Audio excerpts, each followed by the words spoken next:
wabarakatuh. Jazakumullahu khairan. Qala Sa'id ibn al-Musayyib, Sa'id ibn al-Musayyib mengatakan, inna rajula la yusalli bil laili. Jadi seseorang solat di malam hari, Allah jadikan di wajahnya itu cahaya. Jadi berkat sholatul lail ini luar biasa. Keberkahan itu didapatkan atau yang pertama mendapatkan keuntungan mereka yang melakukan. Saya ingin jelaskan di sini penting dan sangat penting.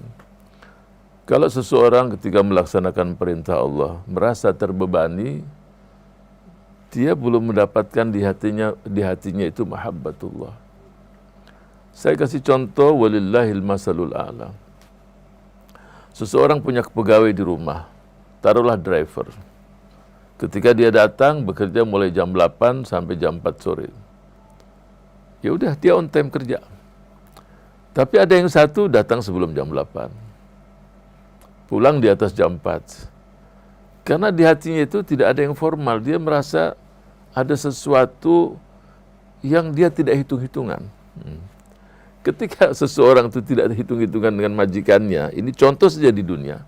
Majikannya nggak akan hitung-hitungan sama dia.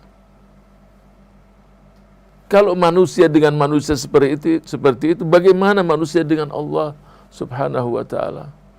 Dia menikmati. Dia tidak merasa beban.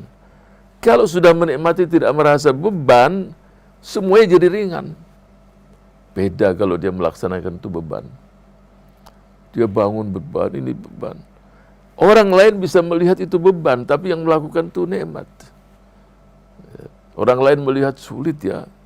Bangun tengah malam, sahur, puasa, tidak makan. Mereka melihatnya sulit, tapi yang melakukan merasa nikmat. Seperti para solihin di malam hari. Dia mengatakan, ya lailutul, wahai malam, lanjutkanlah malammu. Wa ya subhu qif, wahai fajar, janganlah engkau menyingsing. Aku dalam kondisi lagi merasakan nikmat dengan Rabbku dan Allah Subhanahu wa ta'ala. Muhammad ibnu Sirin itu orang kalau melihatnya itu langsung mengatakan subhanallah, subhanallah. Karena apa? Karena melihat bagaimana wajah yang bercahaya, wa sahibu qiyamil lail. Imam Hasanul Basri ditanya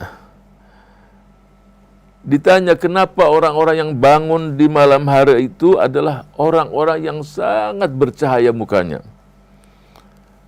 Dia mengatakan karena mereka itu khalwah dengan Allah, menyendiri dengan Allah, fa'albasahum nuran min nurihi. Dia nyendiri, nggak ada yang lain. Maka Allah berikan cahaya di wajahnya itu sendiri. Siapa di antara kita yang tidak mengharapkan itu sendiri? Ya memang harus dengan mujahadah. Tidak ada sesuatu itu langsung diberikan begitu saja. Kalau sesuatu diberikan begitu saja, yang pertama adalah baginda Rasul Sallallahu Alaihi Wasallam, manusia yang paling mulia. Tidak ada makhluk seperti beliau sejak Nabi Adam sampai kiamat. Manusia yang paling dicintai. Tapi dialah yang paling terdepan dalam khusyuk, dalam ibadah, dalam sholat, dalam tadhiyah, dalam semuanya. Kalau dalam peperangan pun dia mengatakan, Anan nabiyyu la kadzib, ana ibnu Abdul Muttalib. Tapi karena Raufur Rahim, walaupun terdepan dalam peperangan, tidak ada yang dibunuh oleh Rasul kecuali satu saja. Seperti yang saya jelaskan. Mestinya kan banyak yang dia babat ratusan. Karena Raufur Rahim. Karena masih mengharapkan di hatinya mudah-mudahan yang di depan saya ini, walaupun memusuhi Islam, dia bisa beriman, mengikuti risalahnya. Sallallahu alaihi wa alihi wasallam.